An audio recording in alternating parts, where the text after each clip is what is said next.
আসসালামু আলাইকুম। আজকে একটা ভিডিও দেখে আমার খুবই অবাক করলো। সেটা হচ্ছে স্ক্রিনে দেওয়া ভিডিওটি।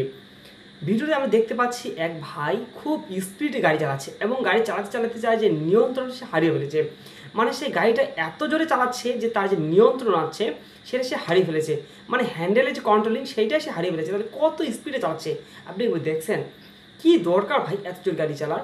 হলো আমার অতিরিক্ত ইমার্জেন্সি, মানে খুবই ইমার্জেন্সি, মানে খুবই, তারপর তো এত জোরে গাড়ি চালানোর দরকার না। যেহেতু একটা ইমার্জেন্সি মেটানোর জন্য আমার জীবনটা যদি চলে যায় তাহলে কি দরকার? আর তাছাড়া একজনের দুর্ঘটনার কারণে প্রায় আরও 10টা বাইক অ্যাক্সিডেন্ট করছে। কিন্তু এগুলি নর্মাল কোনো বাইক না, অনেক দামি এবং ব্র্যান্ডের বাইক এগুলা। কিন্তু ওই বাইকের কথা বলতেছি না, কিন্তু তাদের জীবনটা। আচ্ছা, আমরা যে আজকে মারা যাই, মারা যাওয়ার পর আমাদের জন্য কয়দিন কাঁদবে মানুষ? বা আমার আত্মীয় স্বজন, আমার আপনজনেরা কয়দিন কাঁদবে? হাইয়েস্ট 10, 5, 3, 2, 1 মাস কাঁদবে। তারপর সবাই আপন আপন কাজে ব্যস্ত হয়ে যাবে এবং দিন শেষে তারা এবং আমাকে সবাই ভুলেই যাবে তারা। আমি নামে যে একটা মানুষ তাদের পরিবারের সদস্য ছিলাম, কিংবা তাদের মধ্যে যে ছিলাম, বা আমি নামে একজন যে তাদের আত্মীয় স্বজন ছিলাম, তারা এটাও ভুলে যাবে। এমনকি আমার কবরে দেখতেও যাবে না কেউ। এমন এক সময় আসবে। আর এক সময় আস্তে আস্তে আমার বাবা মা আমার নামটা পর্যন্ত ভুলে যাবে। তাহলে এত জোরে গাড়ি চালিয়ে দরকারটা কি? কাদের জন্য আমরা করতেছি এত জোরে গাড়ি চালিয়ে?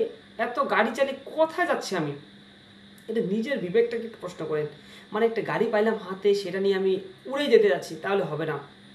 এখন আমি এখানে যেহেতু অ্যাক্সিডেন্ট করে ফেলাইছি, আমি তাদের মানে তাদেরকে কোনো কিছু খারাপ বোঝাতে চাচ্ছি না। কেননা হচ্ছে যেহেতু তারা অনেক মানে অ্যাক্সিডেন্ট, তারা নিজেরাই হতাগ্রস্ত। আমার মনে হয় না এরপরে ওরা এরকম কাজ করবে।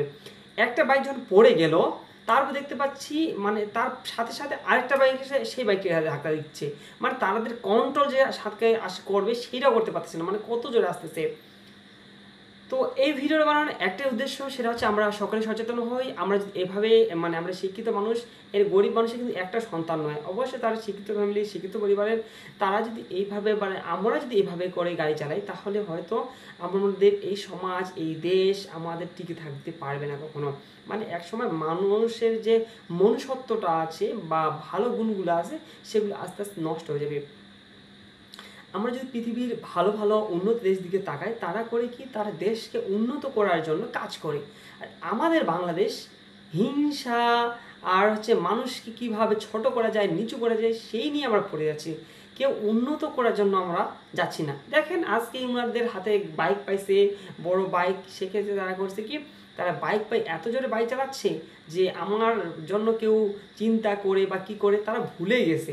তারা নিজের মতো করে গাড়ি চালাচ্ছে এবং অ্যাক্সিডেন্ট করে নিজের ফ্যামিলিরও একটা বড় ক্ষতি করলো, নিজেরও একটা ক্ষতি করলো। আশা করি কথাগুলো আপনাদের অনেকের ভালো লেগেছে, অনেকের খারাপ লেগেছে। যদি ভালো লেগে থাকে অবশ্যই ভিডিওতে একটি লাইক দিবেন।